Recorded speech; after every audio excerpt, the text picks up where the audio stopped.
नीता का परिवार उसकी शादी कराना चाहता है, पर नीता को अपने बॉयफ्रेंड से ही शादी करनी होती है, जिसके लिए परिवार तैयार नहीं होता। इन्हीं सब उलझनों के बीच नीता के पापा उसकी मर्जी के खिलाफ राघव और नीता की शादी करा देते हैं। शादी तो तुसी मेरी करा दिता, हुन मैं भी देख दिया ऐ परिवार खुश किवें रहंदा है।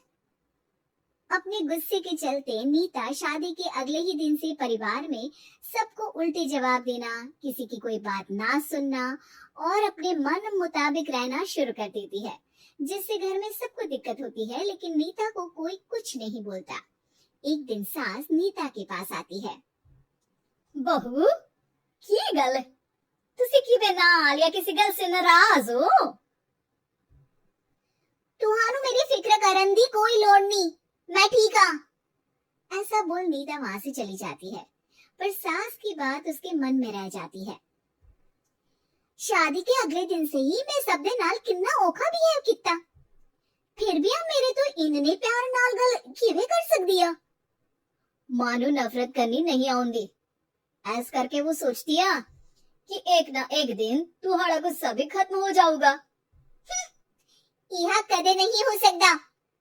इससे पहले राघव कुछ बोलता, नीता का मोबाइल बजने लगता है, जिस पर राघव वहां से चला जाता है और नीता फोन पर बात करने लगती है। जिसके बाद अगले दिन से नीता की जैसे ही आत्मा बदल गई हो, वो बिना किसी के बोले घर के सारे काम कर देती है। उसकी ऐसी काया पलट देख राघव और उसकी माँ हैरान रह जाते हैं। बहू, तबियत शबियत ठीक सी? तबियत छड्डो माँ, मैनू लगदा इसदा दिमाग हिल गया।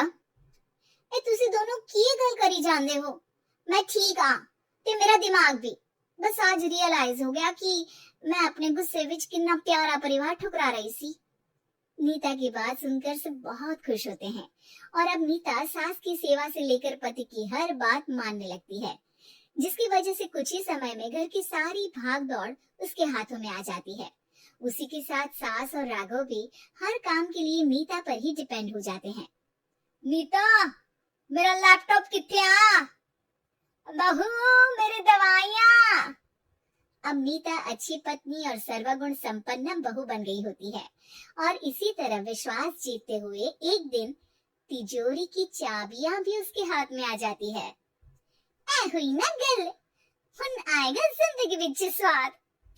तिजोरी की चाबियां हाथ में आते ही नीता एक रात सास और पति के सोते ही सारे गहने और कैश लेकर घर छोड़ अपने बॉयफ्रेंड के पास चली जाती है।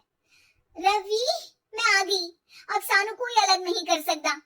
ते देख, मैं सारी ज्वेलरी ते कैश भी साथ ले आई। नीता की ये बात सुनकर रवि खुश हो जाता है और वो दोनों साथ रहने लगते हैं, जिसमें नीता पूरा समय काम करती है तो रवि उसके लाए पैसों पर ऐश करता रहता है। मैं तेरे तो प्यार कर दिया, ता करके ससुराल छड़ाई, और एक तू आ जो पैसों दे आगे कुछ भी नहीं देखदा। ओ महारानी, अपने काम तो काम रख, मेरे ते जुबान लड़ान दी जरूरत नहीं, वरना इस घर तो बाहर कर देना है। ऐ मेरा घरा, तेरा ससुराल नहीं, जीवे मन किया रहली, इते रहन लाई, हाथ चला जुबान नहीं।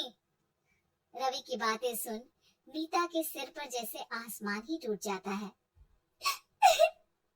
एक तेरे घर के मैंने अपने माँ पियो नाल उस भले चंगे ससुराल नु भी धोखा दिता, ते तू छड्ड परे, मेरी ही गलती आ।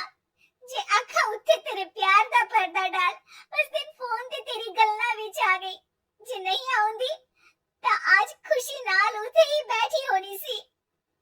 ए भाषण उन्ना दियो जिससे इसका फर्क पड़े, मेरे कॉल नौटंकी नहीं। रवि वहां से चला जाता है और नीता रोती पछताती वहीं बैठ जाती है। हाय रब्बा, ए मैं की कर दिता, उस घर विच भी वापस नहीं जा सकती। एक ता घर छोड़ा, नाल चोरी भी की, कोई मेहर माफ नहीं करूंगा। घर कैसे वापस जाए इसी डर से नीता रवि का घर छोड़ नहीं सकती। इसी तरह दिन बीतते हैं और उन्हीं के साथ हालात बद से बदतर होते जाते हैं। अब रवि पैसों और अपनी मनमानी के लिए नीता के साथ मारपीट भी शुरू कर देता है, जिससे परेशान होकर एक दिन नीता उसे छोड़ अपने ससुराल वापस आ जाती है, जिसे वहां देख राघव गुस्से से लाल हो जाता है। होने थे की लेना या हमारी जिंदगी के साथ घर था तो पहले ही बर्बाद कर गई सी। जान दिया, मेरी गलती माफी लायक नहीं। मैं कमली सी उस ढोंगी नु सच्चा प्यार दे, इस सच्चे प्यार नु बहुत समझती बैठी। मैनू माफ कर दो। जे मेरी नूरानी समझ गई या कि उस तो गलती हुई आ, फिर किस बात का रुसना मनाना। केड़ी नूरानी? रानी बोलन जोगा इसने केड़े झंडे गाड़ दिए? मां याद कर, तेरे घर विच चोरी कर बहू ते पत्नी सब रिश्ते तोड़ भाग गई सी। और फिर की मानता रहिया, गलती हो गई सी। एक गलती ता रब भी माफ कर देता, ते तू और मैं ता सिर्फ इंसान ही आ। माफ कर दे, मैं बोल रही आ, ये दोबारा कभी कोई गलती नहीं करेगी। इसदा नहीं ता मेरा ही भरोसा कर ले। ठीक आ, जिवे तुहानू ठीक लगे, पर इसे बोल दे मेरे कोलो कोई उम्मीद ना रखे। तुसी जीवे कहोगे। अब सास हर रोज राघव को मनाने की कोई ना कोई नई तिकड़म बताकर नीता को उसके पास भेजती रहती है, जिससे कुछ समय बाद नीता का पछतावा और कोशिशें देखकर राघव भी उसे माफ कर देता है।